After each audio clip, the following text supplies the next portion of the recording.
Howdy, folks! What's that you hear? No, that's not the sound of the outward expansion of the universe through complex process matter of nuclear fusion and gravity. No, it's another episode of Two Maesters podcast for Comics 101, where we talk about all things spoilers, swear words, and wyverns and incest. Today, we are talking about House of the Dragon.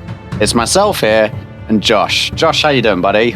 I'm good, thanks, and I hope everyone are good where they are and all enjoyed the last episode yesterday. Oh my god, it was amazing.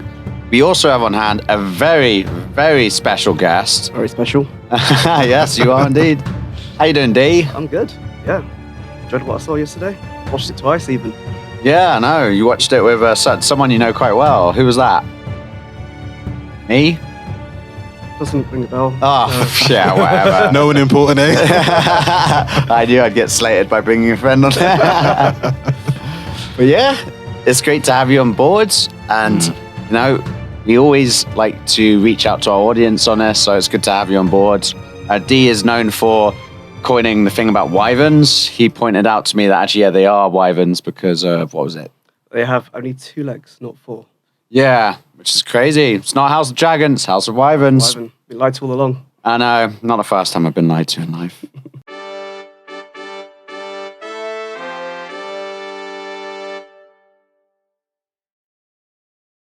So, initial thoughts on the episode. Josh, what did you think? I think it was a really good episode, and it was kind of like an episode to cut rid of like loose ends. Like, especially as we mentioned before that Daemon is going to marry Rhaenyra. But then we were like, how is this going to happen? And the episode like cleanly sewed it up for us. Damn, Daemon, back at it again. And also the fact that the way that the prince, so Alicent's second son, like later on you see like in the books that he does lose an eye. So they also like cleanly knit that in the episode. Oh, that's how he loses his eye. Yeah. And then also it kind of feel like the episode, like this was the episode of no return. Exactly, things have crossed the line now, haven't they? It's a precursor to Civil War, I think. 100%, yeah. Defo. What did you think of the episode, D? I loved the kind of tense bit at the beginning during the funeral where everyone's looking at each other. Oh, that was well awkward, wasn't it? Yeah. I mean, I know funerals aren't exactly like fun and joy, but that was well awkward. No one was talking. Yeah, but people like sussing each other out, like, you know, like Viserys wanted to get Daemon back in the fold. Yeah. Rhaenyra was giving eyes to Daemon. Damn. Yeah, that was well awkward. Just giving so many eyes to him. He's just ignoring her. He's got like game. Yeah, and is it Aemon, the oldest son? Alicent's oldest son? Yeah, the one that lost the eye. So the oldest one. Oh, Aegon. Yeah, Okay. like drunk somewhere on some steps. Like. Yeah, he just really didn't care. He's just being young and wild. Here's an interesting thing about Aemond and Daemon. Aemond and Daemon are anagrams of each other.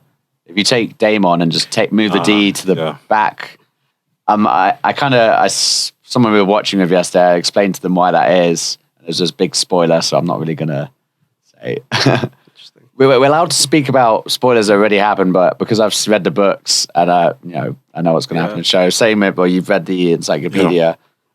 Feel free to talk about spoilers from Game of Thrones and this, because if people are watching this and they haven't seen Game of Thrones, then well done. I mean, yeah, it's been about 15 years. yeah, exactly. Hurry up, catch on. But yeah, there's some really cool scenes in that episode, like that fireplace scene with Alicent and Rhaenyra. Like, holy cow, just the build up to that after the kids have that fight. You know? And then there's that moment where Rhaenyra's like, when Alicent runs over the blade, Rhaenyra grabs her arm and is like, now everyone can see what you truly are. Yeah. Damn. But she got away with it. There's no repercussions, right? I know, yeah. It was like, I thought there was going to be a massive fight there because they see the cut, everyone sees the blood drip, and it's just, oh my God. I would expect like the king to, admonish her in some way, but he just like, I want this over. Yeah. Yeah. And I think like the issue that we've been discussing like on the podcast is that he's just not like forceful enough. He's not decisive enough to basically say that, no, this, he tries to be. So like when he shouts, enough, this comes to an end, what really he should have done, as you said, was admonish Alicent for what she'd done and then potentially put her in her place and also kind of like ease some of the tensions. But then he's just like, we're supposed to be a happy family. Yeah, he does say in that scene, like, it doesn't say kiss and make up. I can't remember the exact wording, but it's like, forgive each other and make amends, like as if they're gonna like straight away just do that. Like after one of them's lost an eye and another one's got a broken nose, you're gonna get them to make amends all of a sudden. And I think one thing that's kind of cool that they did is that the way that they were arguing in the cave where the dragons are, is kind of like the lines that are drawn when they actually fight when they're older, which is also very clever. The way that they put it in there is that the children can see from their parents, like the lines. The children aren't blind and oblivious to like the politics that's going on around them. Yeah. And I think one of the key lines was like when Corus Velaryon is like speaking to his technically grandson, but everybody knows it's not his grandson, about that you can take the step, you can take the what's their seat called again? Driftmark. Driftwood Driftmark, phone. yeah. The Driftwood phone. Well, that's the phone. Just wanted to show my knowledge there. and then the fact that he's like, I don't really want it because that means everybody else is dead. And that's like a key point. Like some of the things that I think that people forget about royalty is that, and probably like what King Charles is going through now, is like, if you want to be king and it's like hereditary, you literally have to wait for like your parents your father or mother to pass away. Or like, for example, if like the second son and you love your family, like you becoming king basically means that the parents died and then the elder sibling has died. So therefore you have the throne. So you kind of see like the side of like royalty that a child won't be interested in. And also like the downside, like wanting to be king, but then also realizing that, okay, that means that his father and then also his mother probably would be dead by then, the time he then gets the throne. Yeah, but that's it. That's why there's so much insecurity in people murdering people to get their way up, because that's the only way it can happen. And this is a thing that goes on. It's mentioned in the show, the second sons thing. You know how like Otto Hightower, he's the second son. Like how ambitious he is, very sleazy. I don't know if you guys have seen the preview for the next episode, but there's literally, well, I can talk about this because it's out there, it's public knowledge. But he's sitting on the Iron Throne because he's Hand of the King and he's taking over from Viserys, who assumes very ill, probably about to die. Yeah, I expect him to die in the next episode. I think once he's dead. I mean, they can't make him look any crustier. Like, holy cow! It's almost Gollum. And I think wrong series. You can kind of tell, like, if you like watch the opening intro. You know how they usually put the names? They kind of like put the actor who plays the king first, and then they put Matt Smith.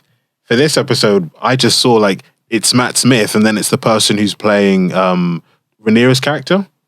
So it seems like they're actually also swiping him out. They're also trying to they're like, you know what, this is going to be the opening scene for the rest of the series. So therefore, that it's now going to be in order of appearance, the way they're going to do it. So now that he's going to be, like you said, that probably going to die in the next episode, that they've actually put in the intro. Okay, so this is the new intro, and I think.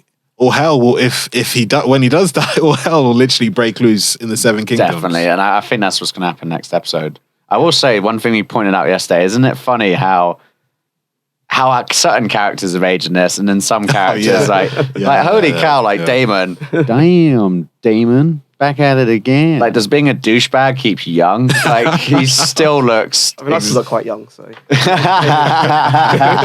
Whatever. Going back to the intro, though, if you noticed that when more offspring are born, the bloodlines change in the opening credits scene.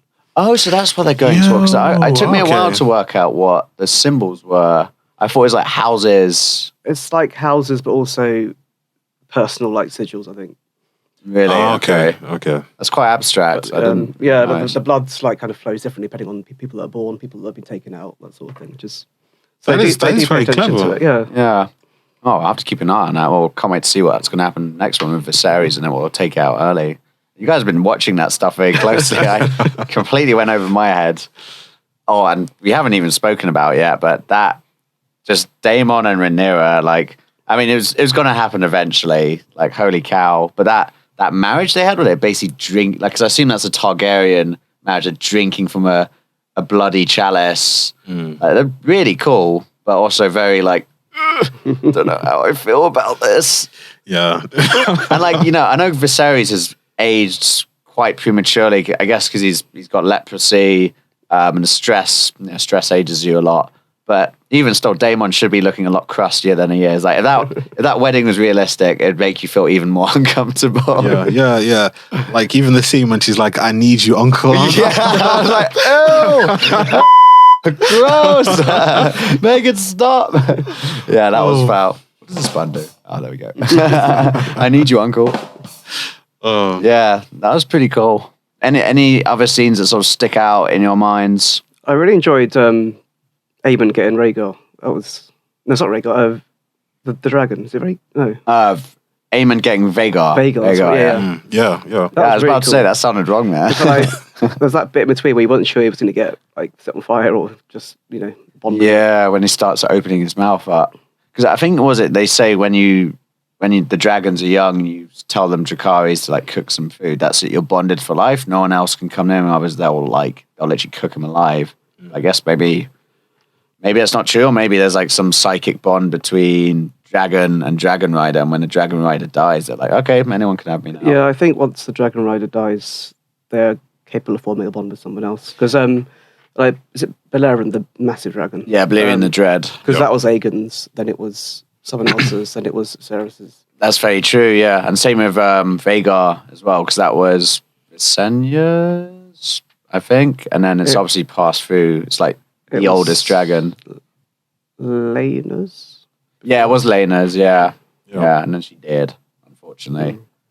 And the weird thing is, did you not see like it had holes in its wings? So when it went into the air, I was like, is it going to crash because of the whole little holes in its wings? I was like, dynamics. Yeah. But it survived, and I think like you can tell it's old. Last OG. Yeah. Rip. I think when Vhagar dies, that'll be truly sad.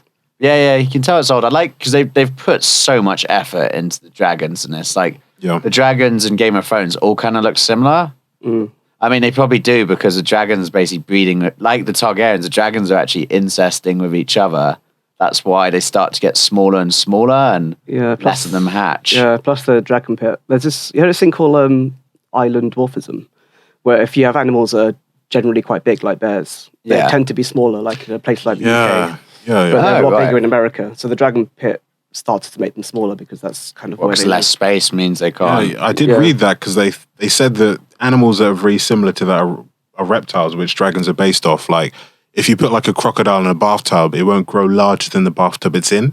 But then if you then take it, for example, the same like saltwater crocodile, dump it in the Nile, it'll grow up to maybe like 8 meters, 9 meters long because it's based on the environment that it lives in. So it will never expand beyond. And it's probably the same thing with plants where they get and fish. I think they say like the whole saying being a big fish in a small pond or a small pond. Yeah. So maybe, and I know that they said with like goldfish that if you put goldfish in a larger bowl, that they potentially could get larger than they actually are, but they just stay whale size. Just put them in the ocean.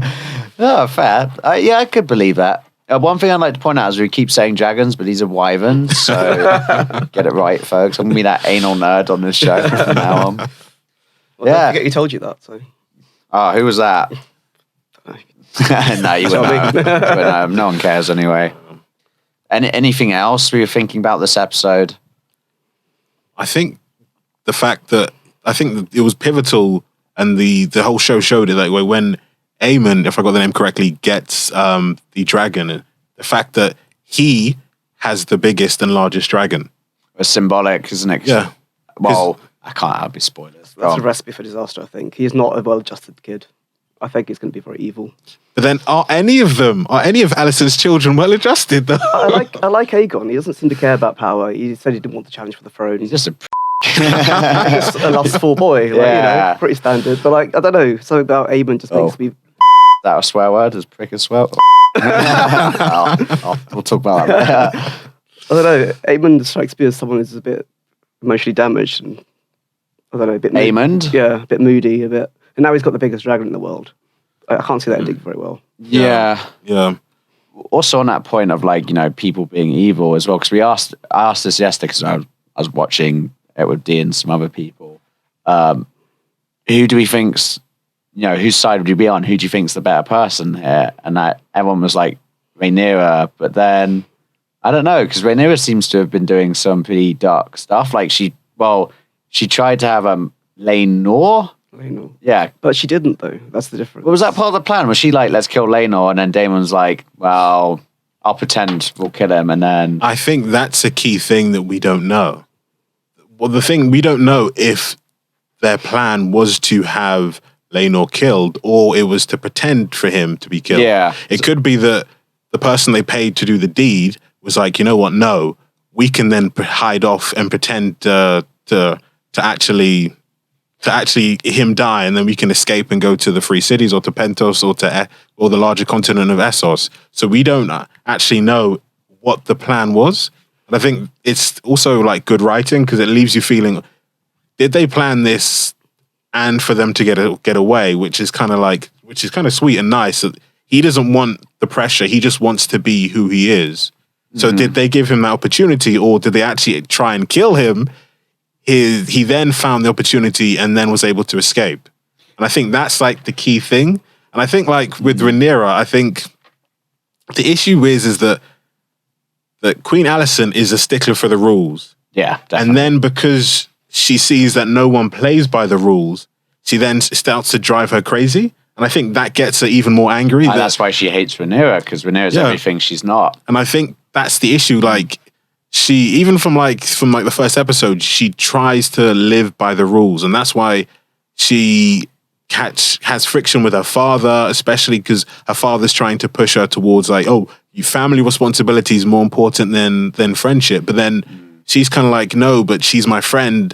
And I think the issue is when someone's like hard stickler for the rules and is stubborn like that, when they realize the world itself doesn't play by those same rules, they then ask themselves, then why have I been following the rules from the beginning to begin with? And I think that's the point that Alicent is getting, that the young girl who was like stubborn and stuck to the rules and believed in honor, believed in all of that, will then realize, wait a second, no, that means nothing because nobody else plays by the rules. And I think that's caused the, like that you said, the friction between her and Rhaenyra was like, she didn't sleep with Daemon at the time in that episode, but technically that is a vile accusation. But it was like insinuated, and the fact that she then finds out that Kristen Cole slept with Rhaenyra, she then thinks in her mind, okay, then that means she must have slept with Daemon. I stuck my neck out for her and got her father sent and kicked off from being the hand of the king. So I think the issue, so for me, I would say that the person I was rooting for was Alicent, but I think now the issue is that because she sees the world around her is corrupt, it's now corrupting her as well. Well, yeah, exactly. She just went at someone with a knife, like, although it's, medieval era, and that's probably... Yeah, I don't think she meant to start down this path, though. Like, no, she didn't. When Harwin got killed in that fire, and his dad, like, she didn't intend for that. No. Yeah, exactly. But now she's down that path, I think she's probably noticing it a little more. Yeah. And it's interesting how, that guy was at Lord Larry's Clubfoot, the new Baelish, but with a limp swagger, shall we say. She was kind of ignoring him, keeping her distance because, he's just killed his dad and his brother. And so countless other people. Exactly. And so by ignoring him, she hasn't got what it takes to fully go all the way and play dirty. But now at the end of the episode, she's like, I can't remember what she says, but it's like, but your devotion hasn't gone unnoticed. And I was like... Yeah. Or you need someone with your skills and discretion or something like that. Either that or they're going to bang. And you can kind of see like Baelish-Cersei relationship right there. Development. And I think like, and to your point, the fact that she was ignoring him, basically saying that I disagreed with what he did. But I think like, even based on the episode before the one that we watched yesterday, when she shouted that she wished someone would just take her side. And I think she's just been seeing for how long that Rhaenyra hasn't played by the rules. Like literally, she slept with Kristen Cole and as based off the Game of Thrones universe, which is wrong. She should have been admonished for it. She was not. Insinuated that she slept with Daemon, should have been punished for it, but was not. It's a vile accusation as well. And then the fact that she then has 3 children, which everybody knows aren't actually her husband's children. You're telling me those aren't her kids? that is so. I did find that quite funny. Didn't even notice. Yeah, exactly. How there has to be screamed out loud, like, "Father, they're questioning the legitimacy of the kids," and Dad's like, he just wants to like retire. You know, he does. He wants a nice peaceful kind of. Yeah. Oh, that's so funny how. I guess that's what happens in like an authoritarian monarchistic society. Like if the king says something's true, it cannot be called into question, otherwise you'll lose your tongue. So he literally says, if anyone else doubts the legitimacy of my daughter's children, they'll lose their tongues. Yeah. Pretty mental. Yeah. Who do you think? Who's the good guy here? Whose side are you on?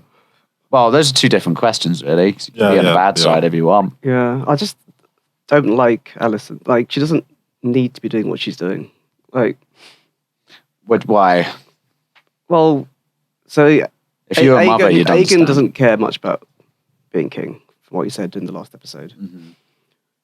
She initially didn't want to push that when she was talking to her father about who's next in line. The king has said Rhaenyra's next in line anyway. Like, she could just leave it alone. Like, just ambition.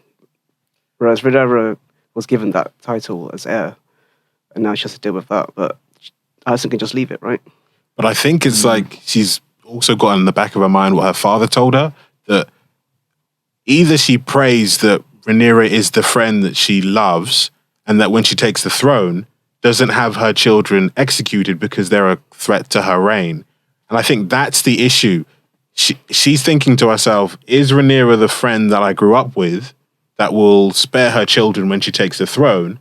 Or is she going to be the one who, for her own legitimacy, even if she doesn't want to, because everyone in the 7 kingdoms will be like, wait a second, you are a woman. You shouldn't be, we do have male heirs who are children of the king, and by Westerosi tradition should be king, and you shouldn't be ruling. Would she then would her hand be then forced to then kill Alicent's children? I think when her father told her that before he left to go back to, where's he from again? Her father? Who, what? Her father, Hightower. Before he went back to Hightower, I think that's the issue. Is Old Town. Yeah. Is that she still has that mistrust, and she just can't break away from those words. But she's positioned herself basically as her opponent now. I don't think that was necessarily necessary. Well, you never know, because... But now they're going to go to war. Like, that didn't have to be the course they... Well, what do you think should have happened then? Well, if she stayed friendly, if she didn't care about her sons being king, then maybe if being... What, Rhaenyra or Alicent? If Alicent stayed friendly, I don't think Rhaenyra would kill her. I think it's more of a case of, like, if they're not king, they're dead. Like, because Rhaenyra, if she gets... When she ascends the throne, she'll kill them off, because she'll be suspicious. Do you think she'd do that? I'm not so convinced. I don't know. When you get pissed off at someone, you put them into a box. So basically, you're just looking for things to tick off, and say, make you more angry and wind you up about them. So probably when emotions running high, you wouldn't put it past someone, especially in a medieval themed society where people are chopping off each other's heads just down the road. Yeah. I mean, in my opinion, I think they're just both got. I mean, if they're not evil already, they're both going to be evil. They're going to both fight dirty. Yeah, that I agree with. That for sure. Yeah. I think it really depends, because I think Rhaenyra is a free spirit who's beyond their time. You know, she'd fit in well with today's society, depending like just what situation she'd be in.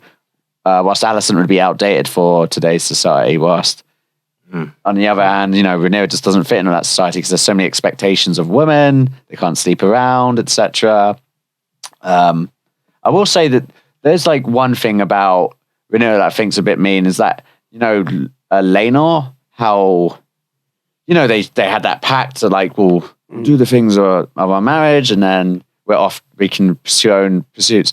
It's not really fair that she was kind of holding him back from going to the stepstones and stuff. I think if she truly has let him live and let him go now, that's cool. That's nice. That was a really touching moment, actually, which I think redeems that for Rhaenyra. When, he runs off in his depression after his sister's funeral, and he eventually comes back and says, sorry, I've been a bad man.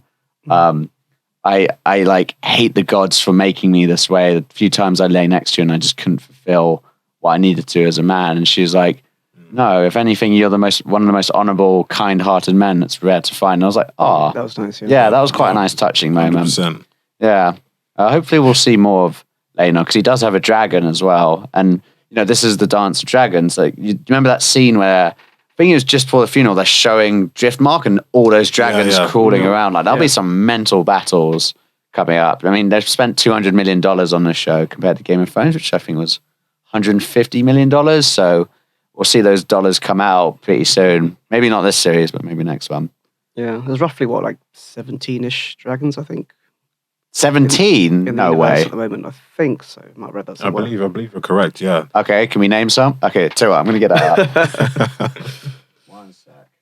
I mean, if only they spent $400 million on this, like Jeff Bezos. I think they've spent more. I think it's literally by far the highest, the show with the highest budget, by a long way. Oh, no. No, that's the Rings of Power, yeah. Literally, Amazon just threw, I think you said $400 million to $500 million at it. Oh my God, yeah, you're right. It's 17. Holy cow. Let me see if I can find their names. And I think without doing any spoilers, I think the numbers you said is really important, especially when things progress further down towards the conflict that is going to be between Rhaenyra and also Alicent as well, between their two different factions, how many dragons each person has. Because they're literally nuclear warheads, and basically the more you have, the better chances you are at winning. Exactly. What's a sword going to do against a dragon? You get the crap burn out of you. Yeah, Vhagar's a big win for. But the thing is, though, bigger isn't necessarily. Well, bigger isn't necessarily better. Trying to make myself feel better about that. Okay, so to distract from that innuendo. Okay, let's name some dragons. Give me a dragon name. Sea Smoke. Yep. Well done, guys. You got one so far. Cyrax. Cyrax, yeah, nice. Whose dragon's that? It's either, I think it's Daemon's. Oh. Rhaenyra's. God. Oh, yeah. What's Daemon's? Daemon's. It's got a name something like that. Well, I'm not going to give you the answers, am I? I mean, I'm looking at the thing. Go on. I'll give you a clue. It's got the really long... Well, I'll describe to you. It's got that really wiggly long neck. Yeah. It makes what? It's definitely got an X in the name. I know that. Yeah, you're close. Starts with a C. Syraxis? Yeah, I'll take that. Caraxis. Yeah, that's good. Good work. All right. You've mentioned one already multiple times on this podcast. Vhagar, yeah. Yeah, good. I'm actually looking at there's one called Unhatched Dragon Egg. How many of those? Unhatched Dragon Egg 1, Unhatched Dragon Egg 2. Yeah, sorry, that can't be one of the 17 dragons. You don't even know that crap's going to hatch. That's bull crap. Okay, what's the name of the dragon that Rhaenys rides, the queen that never was? I can't remember. Neither can I. Shocking, honestly. You guys call yourself that? Well, I mean, I'm looking at yeah, that's true. Varmax. Well, no one knows that one. Jacaerys Velaryon rides that? Who's Jacaerys Velaryon? Could that be... Oh, that's Jace. Jace, but one of Rhaenyra's kids? No, it wouldn't be Velaryon then, would it? Yeah, it's Rhaenyra's son. Yeah. I thought the king made them have a Targaryen surname. Oh, no, when they ascend the throne, they take the Targaryen surname, yeah. Okay, it seems like the rest are a bit out there that you wouldn't know. But okay, well done. You got one right, so... I got more than one right. No, you didn't. you got Vhagar. Right? And then Syraxis as well, and then he also said Sea Smoke. So. Okay, all right, well done. You've done well. But yeah, I mean, you're doing pretty good there. So Rings of Power, let's talk about that. Have you seen the most recent episode? No. No, you haven't. Oh. I'm still being held back by family obligations of we all have to watch it together. Have you actually caught up on the previous ones as well? No. I've told them this weekend is a must. We must catch up because, as I said on the last episode, peeps, I am so far behind with with Star Wars stuff, with Marvel stuff, and I'm not going to allow to be so far behind with Rings of Power, because then it's only thing that I'm up to date is literally House of the Dragon. And put your bloody foot down. That's what I will put my foot down. Just watch it in secret. I've never seen this. No, yeah, just pretend. oh, snap! Not a bad idea. That's what I've been doing with House of the Dragon the whole time. It's a good episode, though. Yeah, I think that is actually like a defining episode. I really do not want to spoil it for you. Yeah, I can't really say anything, but yeah. Well, I mean, we are supposed to be talking about House of Dragon on this anyway, so. But the thing that gets me with like Rings of Power, like as soon as it came out on Amazon Prime, people were like putting ratings on it, and I was like, for the season, I was like, you can't really rate Rings of Power on the first episode. Like, I've never understood like when people say like, oh yeah, this is the seasons come out. Oh, you know what? We're gonna rate each individual episode, and you're like, but this is a new TV series which is going to be starting off and developing, and of course you won't fully understand the first episode until probably the end of the first season. Setting the scene on, but I think he got rating bombed on purpose because I don't know if you're part of the Facebook like Middle Earth groups and stuff, but they can get very, very toxic. Oh, I was telling Morgan about the fact that I keep on forgetting his name. The director Del Toro was supposed to do The Hobbit, but then the fans were like, no, we want Peter Jackson back. And he's like, no, but Del Toro's won Oscars. He's won Oscars, people. He's a good director. No, we want Peter Jackson back, and we want him to do the Hobbit films. And then I think I was also telling Morgan that I think because the family, so the people who own like the estate of everything to do with Tolkien, I think they said that they need to be separate. So Amazon have bought, I think, the TV rights. So the rights to the television series or to make TV series based on Tolkien's works. Yeah. But it's not even much of the works. I think it's just the appendices of the Rings. So they have to ask permission to mention things like the Silmarillion, like Morgoth, like all this sort of stuff. But it's quite interesting how the rights have worked out. But there's lots of bits that are missing from Rings of Power. But then you hope it stops Jeff Bezos from like ruining it. You can't just throw 400... Him personally. Yeah, him personally. yeah. Just as we were touching on that, I was just looking at, the scores on Rotten Tomatoes, and House of the Dragon's 86% based on the average critic reviews and 83% on the audience score. How do you feel about that? Well earned? Should it be more? Should it be less? I would say I'm surprised that the audience score is lower. And I think it's like something like a new trend that people like to do. Because I remember in the old days of Rotten Tomatoes, you would have, they give a film like 67, but the fans love the film. But then it seems like now that it's, the critics are like, we like this, and the fans are like, it's okay. And I'm like, but then what do you count as an excellent TV series or an excellent film? It's all just opinion, really. Like, for example, the Star Wars: The Last Jedi, which I thought was a god-awful movie. Yes, that was as well. That was rated quite highly on Rotten Tomatoes based on the critics' scores, because I think someone's telling us to me, like, if you looked at that movie from a critic's point of view, you didn't need the Star Wars universe, it is actually quite... I can't believe I'm saying it's good, but... It's visually appealing, but... Yeah, entertaining. Yeah. And that's it. I think that could be the issue, is that maybe critics aren't fans of the lore or the fans of like the whole universe that's been developed. So therefore, if you then see something which is like, for example, in The Last Jedi, or even in The Last Jedi, The Last Jedi is the 8th one, is episode 8. Yep.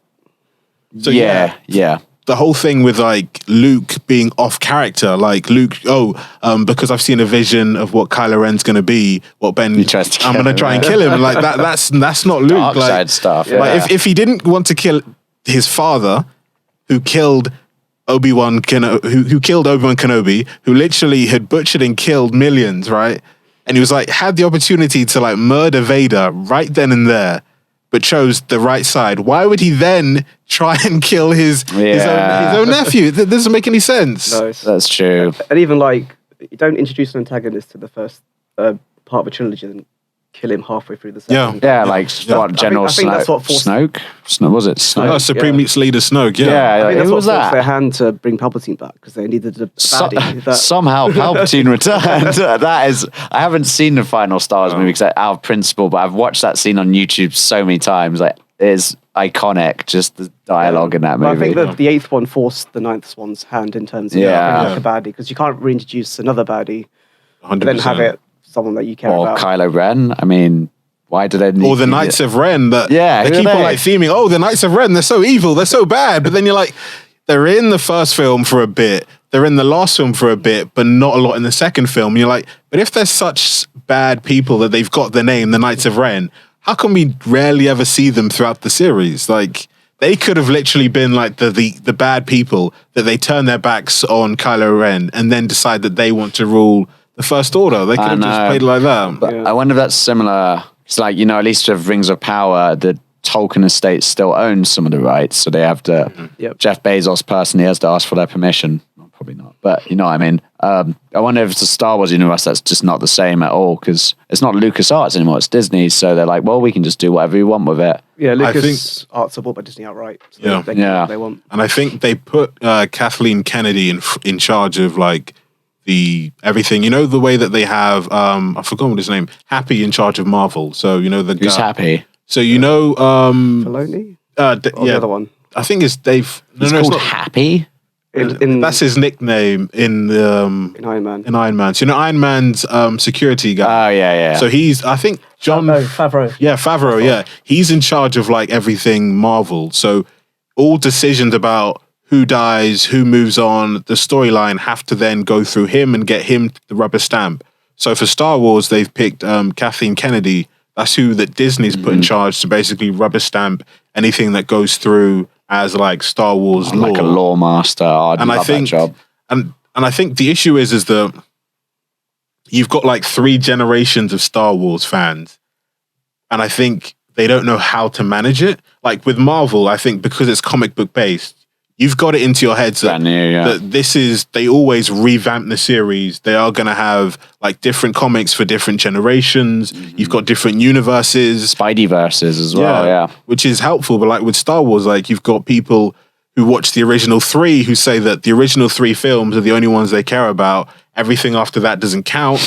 Then you've got like people of like our generation who are like, we might have not liked the Phantom Menace, but Attack of the Clones and Revenge of the Sith was pretty good. So we consider those as pretty good. And then we watch the recent ones and we're like, we don't really think they're up to par. Yeah, but at least with the TV series now, I think Filoni's in charge of the Disney Plus. Yeah, that's And they've done really well. Though. yeah. I don't know. I mean, yeah, the TV series from Marvel were good. Like, I loved WandaVision, and Loki was good as yeah, well. Loki was good. Yeah. But I've really lost faith in like the new Marvel movies. I know we went to see we saw. I can never pronounce it because of my accent, but like Thor: Love and Thunder. Like I thought it was kind of crap. Really? To be honest, I enjoyed it, but it was more of a comedy. it was too much of a comedy. Yeah. They're trying too hard with the jokes. And I think it was maybe, I think they're trying to, it's like a stopgap as well. Because I think they might have had an issue with like, we have like all these films we're trying to do, then COVID cuts in, they have to do everything with lockdown. So I think, and to your point that you were saying, and probably all in the news as well, is that they've had issues with the like the virtual effects people who say they've been working too hard, they've been spread too thin. And I think it kind of seemed like the Thor film was a good film, but was kind of like a stopgap of what they want to do next with Thor. And I think that's what they kind of tried to do with the film, because it was like kind of like an in-between films. Like, okay, then Natalie Portman is to the side.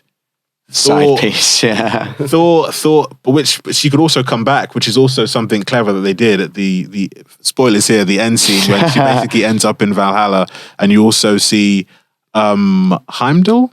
Yeah, and do you see Daddy Odin as well? Yeah. I think you do. Yeah, that was interesting. So bringing it back to House of Dragon. No, I mean, is there Comics 101? They have like a Marvel one they talk about. Are we now competing with them? We're going to steal some audience members. Yeah, most likely, stealing content and audience members from them. You pay the game of podcasts, you win or you die. We take them out. But just one quick thing about Marvel movies. I think the Black Panther film, which is coming out, I think in America it says like November 11th. But I think that is their big Marvel film for the year. Because especially as like I mentioned last time, that they're bringing in like Namor, who's supposed to be this huge like Marvel character. And like I was speaking to Jeffrey, I did get his name right, like Namor the Submariner. Yeah. And like he's literally the oldest comic book hero in history. Predates you DC, mentioned, predates Marvel, and was acquired by Marvel. And I think that also because he's playing based off the Aztec culture as well. So they can't mess that up because then they would then have people of African and Black descent angry at them, and also people of the Aborigines of Central America angry at them for messing that up as well. And I think also the cast they've got for the film as well, I don't think they can make a mistake. And I think for some people it's like the make or break film, because we do know that they've got Blade in the pipeline, but we don't know. I can't wait for that. I love the first Blade They've movie. they also got Deadpool and Wolverine in the pipeline as well. Yeah. So another Deadpool, or are they remaking it? We don't know. I think the logo says it's got 3 on it. I'm pretty sure. Yeah. Yeah, they can't yeah, remake it. I they've mean, got, it's winning Got combination. Hugh Jackman back though. Really? Yeah. yeah. Damn. Hot Spice, Australian Hot Spice. Oh, that's good. Oh, sounds like there's a lot in the pipe works there. So coming back to House of the Dragon, I need a button for that, like detour. So what do you think is going to happen? I can't really talk about. I want to talk about Marvel. What do you think is going to happen in the next episode? How many episodes are there left of the season? Do you know? There are 10, I think. Let me double check. Yeah, we're so it on means we've got 3 more. 7. Yeah, I think yesterday's was 7, so we got 3 more because it did say on the preview that episode 8, so we got 8, 9, and 10. Oh, okay. I reckon. Yeah, I think there's 10. I reckon the king's gonna die in the next episode finally, and Civil War. Yeah, come on, do him a favor. Poor guy is like stressed out, you know, Yeah. old. I mean, he deserves it, basically killing his wife for that cesarean in the beginning. So, you know, you drift between feeling sorry for him and then remembering how much of a But turd he is. I thought she was gonna die in childbirth anyway, and that was a way to at least save the child. I think, but also I don't know, actually. I don't think so. I think, but also you don't know that he could have still tried to save her and she died. But then we do know for certain that a certain someone murdered their wife in cold blood. Yeah, I That know. was I'm surprised they didn't show that Damn, actually. Damon, back at it again. I know. Normally it's a very Game of Thrones thing to show the death, but they didn't. What, with Damon's wife, the Yeah, bronze showed her. person? I think it would have been too much. Because like certain scenes from Game of Thrones, they got in a lot of trouble about, like, you know, the scene with Sansa and Ramsay Bolton. They got in a lot of trouble for that. What, the rape scene? Yeah, they got in a hell of a lot of trouble for that. And I think it would have been because also he bludgeoned her to death as well. So I think that would What, just who? been as in Damon to kill his wife. Remember, he picked up the stone. Yeah. So I think it would have just been too much. That actually showed out on screen. Yeah. It's amazing how graphic actually Game of Thrones was very graphic as well, with the nudity, with the violence, but I think House of Dragons knows it's a winning formula, so they go even further. Like in this episode, you saw, well, the fake Lena being barbecued alive. What else did you see that's pretty graphic? Well, a kid getting his eye cut open and seeing that scar. Yeah. Rhaenyra getting a slash on arm. You know, that doesn't look super violent, to be honest, but throughout the series, it's more so like taboos and things you don't normally see. It's like, for example, the childbirth, they're quite accurate. You know, there's afterbirth. It's definitely not what's shown in the movies. Like, and even to cut the umbilical cord as well. Like I've never seen. I totally forgot about that I've never scene. seen that depicted in that detail before. I've never seen that in real life. Yeah, like, same, but- can't even remember my own umbilical cord. Yeah, and it's, you know, I kind of like that because it shows unrealistic taboos, because let's face it, I don't think society will ever accept incest, and for good reason, I hope. But taboos that they don't show on TV, like what childbirth's actually like, you know, because everyone's like, oh, it's the miracle of childbirth. Like you watch Holby City Casualty, they might put a bit of sweat makeup on the mother, but otherwise they look great despite going through the most painful experience of their life. Like apparently giving birth as a woman, if a man was to experience that, that'd be like peeing out a golf ball. I've heard something like that before. Yeah. I've heard of that. Yeah, I can't imagine. Yeah, it's very graphic. They don't shy away from any of that at all. There's also actually one detail I want to pick up that was quite random is, you know, one of Alicent's kids is that girl. What's her name? Helena. She is saying stuff that is plots whatever. So in the previous episode, she was playing with that millipede. Yeah. Whilst Alicent and Aegon were talking about Aemond and stuff and how you should stop bullying him, she's talking to the millipede and says, "This one will only have one eye soon." It's really spooky. And Aemond now only has one eye. Wow. You'll have to close an eye, I think was the line. Yeah. Oh, okay, all right. Anal. Thanks, D. I'm glad to have you on. So she's what, kind of like a Bran Stark kind of thing, maybe? Could be. It could just be a Easter egg, that they just put that in there for foreboding and for people to rewatch. But also she could have like some weird kind of psychic powers, but because that's not uncommon on the Targaryens. The original reason why they moved from Valyria before the Doom was because of vision. Yeah. Yeah, one of them had a vision, so maybe she's having visions as well. That would be cool because that is not in the book. Okay. Once again, good. No spoilers there for me. I feel like that's likely. Like she's can prophesize or that sort of thing. Yeah, maybe she can prophesize what's going to happen next. Yeah. Speaking of like the animal, like the rats. Rats? There's rats in most episodes at the end, like spying on people. Do you think there's anything there, like someone's like a warg? What, the master of rats instead of the master of spiders? There's like 3 or 4 scenes, maybe 5, like where the rats are featured prominently, like in the. Yeah, and they're always in the king's bedroom as well, which is a bit weird. Yeah. Because there was like, if some of the wildlings were like wargs, they could transform themselves into animals. I wonder if there's anything like that going on, maybe. Well, yeah, because that's what's interesting, actually. One thing I haven't even thought about is, in Game of Thrones, originally there's no magic because there's no dragons. Yeah. When the dragons come back, suddenly magic is back in the world, like in a very big way. In this, there's dragons, but have you seen any magic other than the dragons? No. What magic was in Game of Thrones apart from the Red Witch? Yeah, I can't say apart from the guy lighting a sword on fire, the wargs, Bran seeing things. Sorry, what were we saying? There's quite a lot, but at first there wasn't anything, was there? Yeah. It's strange because I thought the magic was tied to the dragons, but maybe I think it might not be tied to the dragons, but I think it's like they wanted to play it that now that there are dragons, we're now going to expand and show like how much magic there is, because like you could technically say that the first episode of Game of Thrones, when you've got like the White Walkers, that's technically a form of magic. It's basically, that's true, actually. Yeah. So I think there's magic like in between, but as we've like mentioned, like it's nowhere near on the scale of Tolkien level of magic. But I think high fantasy. But I think to like your point that there hasn't been that much apart from like the dragons. There hasn't been that much of magic. I thought that maybe like the crab feeder might have some, especially the way that he's like disfigured. Maybe he was using magic to keep himself alive, but no. Crab magic. the most evil form of magic. I think Crab Feeder was my favorite character in this show. What's you guys' favorite character so far?